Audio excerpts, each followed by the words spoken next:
उत्तर प्रदेश के मुख्यमंत्री योगी आदित्यनाथ का बढ़ता हुआ कद, आज सब उसकी बात कर रहे हैं। योगी पहले योगी से राजा बने और इस जीत के बाद अब वो सम्राट की तरह दिखने लगे हैं। आज हम आपको बताएंगे कि क्या योगी बीजेपी में प्रधानमंत्री मोदी और अमित शाह के बाद क्या अब तीसरे सबसे बड़े नेता बन गए हैं, क्योंकि आज देश भर में यही चर्चा है। अब तक बीजेपी में नंबर 1 और नंबर 2 की जो पोजीशन थी वो बिल्कुल साफ थी, किसी को कोई शंका थी ही नहीं उसके बारे में। नंबर 1 है प्रधानमंत्री मोदी, नंबर 2 है अमित शाह। राजनीति से लेकर आम बोलचाल की भाषा में भी यही कहा जाता था कि बीजेपी में मोदी और शाह का मतलब है नंबर 1 और नंबर 2। और राजनीति के गलियारों में तो जब लोग बात करते थे तो नाम लेते ही नहीं थे, वो कहते थे हमारी नंबर 1 से बात हुई है या हमारी नंबर 2 से बात हुई है, और लोग समझ जाते थे कि नंबर 1 कौन है और नंबर 2 कौन है। लेकिन इस पूरी व्यवस्था में नंबर 3 की बात कभी नहीं हुई, क्योंकि नंबर 3 कोई था ही नहीं, सिर्फ 2 ही लोग थे। इसके बाद बाकी जितने भी नेता हैं वो सब बराबर के दर्जे पर हैं, यानी बीजेपी में नंबर 3 का कोई स्थान ही नहीं था। लेकिन आज उत्तर प्रदेश के नेताओं ने और जो उत्तर प्रदेश के जो नतीजे हैं, उन्होंने योगी आदित्यनाथ को स्थिति में ला दिया है कि उन्हें पार्टी में मोदी और अमित शाह के बाद नंबर 3 चाहे दबे स्वर में ही सही, लेकिन कहा जाने लगा है। राजनीति में योगी आदित्यनाथ के लिए एक बात काफी कही जाती है कि अब उनके पैरों में मुख्यमंत्री के जूते छोटे पड़ने लगेंगे। आज मोदी के बाद योगी आदित्यनाथ बीजेपी में हिंदुत्व का सबसे बड़ा चेहरा दिखते हैं। आज मोदी तो फिर भी मॉडरेट दिखते हैं, क्योंकि मोदी सबका साथ सबका विकास की बात करते हैं, लेकिन जो कट्टरवादी हिंदू हैं हमारे देश में, वो अपना पोस्टर बॉय योगी को बनाना चाहते हैं।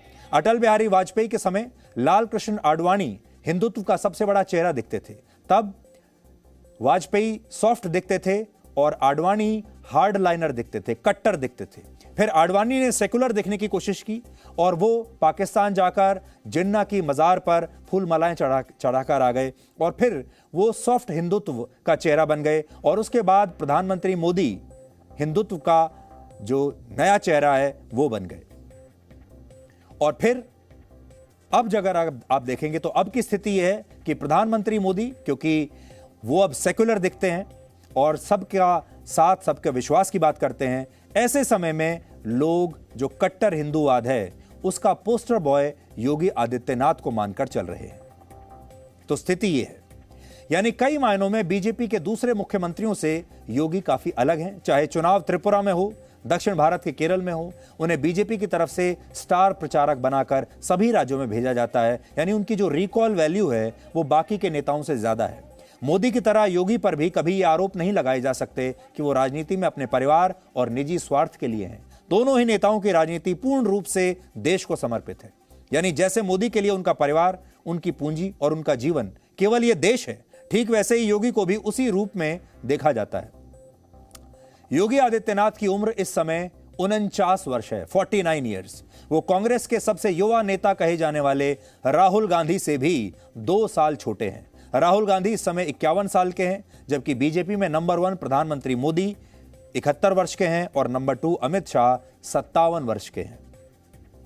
एक और बात है, किसी भी पार्टी में नेता का कद और उसके अनुभव और उसके कुशल नेतृत्व से ही उसे जाना जाता है।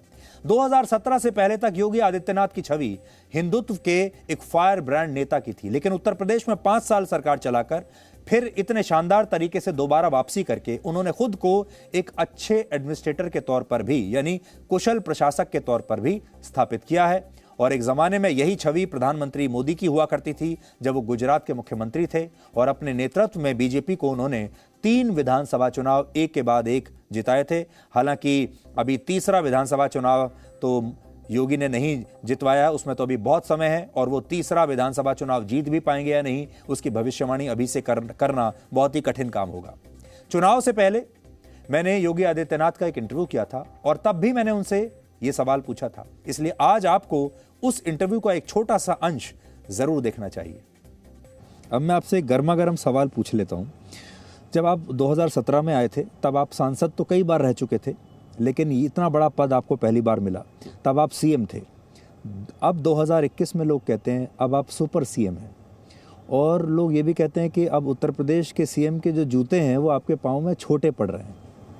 देखिए, मैं एक बीजेपी का सामान्य कार्यकर्ता हूँ, एक सीएम हूँ, पार्टी जो दायित्व देगी उसका निर्वहन कर रहा हूँ, एक विचार परिवार के साथ जुड़ा हुआ हूँ, राष्ट्रवाद, सुशासन और विकास के लक्ष्यों को आगे बढ़ाने के लिए एक छोटा सा विनम्र प्रयास कर रहा हूँ। बाकी इसके अलावा मेरी कुछ भी अपनी वो नहीं है। दूसरे शब्दों में फिर पूछता हूँ, क्या बीजेपी की जो अपनी राजनीति है या स्कीम ऑफ थिंग्स हैं उसमें आप बाकी मुख्यमंत्रियों से ज़्यादा उपयोगी हैं, क्योंकि आपको स्टार प्रचारक के तौर पर भी ले जाया जाता है, आपको पश्चिम ऐसा बंगाल नहीं भी है। ले जाया जाता है। हर मुख्यमंत्री और हर नेता उपयोगी है और हर व्यक्ति अपने अनुसार कंट्रीब्यूशन करता है, हर व्यक्ति करता है, ये केवल मैं ही नहीं करता हूँ। अभी उत्तर प्रदेश में चुनाव होंगे, सभी राज्यों के मुख्यमंत्री भी आएंगे, किसी अन्य राज्य में होगा तो हम लोग भी जाते हैं। क्या आप अपनी ब्रांडिंग एक राष्ट्रीय नेता के तौर पर कर रहे हैं? नहीं, मैं अपनी कोई ब्रांडिंग नहीं करता हूँ। मैं अपने को एक सामान्य नागरिक के रूप में मानता हूँ और एक सामान्य योगी के रूप में अपनी दिनचर्या को आगे बढ़ाता हूँ। क्योंकि योगी जी आप अभी बहुत युवा हैं, 49 साल के हैं, और बीजेपी में क्या भारतीय राजनीति में सबसे युवा नेताओं में से आप एक हैं, यानी अभी आपकी पारी बहुत लंबी चलने वाली है। तो क्या आप उत्तर प्रदेश के अलावा केंद्र में भी अपनी कोई भूमिका देखते हैं आगे? देखिए, मैं अपनी भूमिका कहीं नहीं देखता हूँ। मैं केवल लोक कल्याण के पथ का एक छोटा सा पथिक हूँ और इसी पथ पर, इसी भूमिका के साथ लोक कल्याण और अध्यात्म दोनों को मिलाकर के आगे बढ़ने में विश्वास करता हूँ और अपनी भूमिका से संतुष्ट हूँ। ये सवाल आपको अनकंफर्टेबल कर देता है? मुझे मैं कभी अपने को अनकंफर्टेबल महसूस नहीं करता। Presenting V News app, available on Google Play and App Store. Download it now.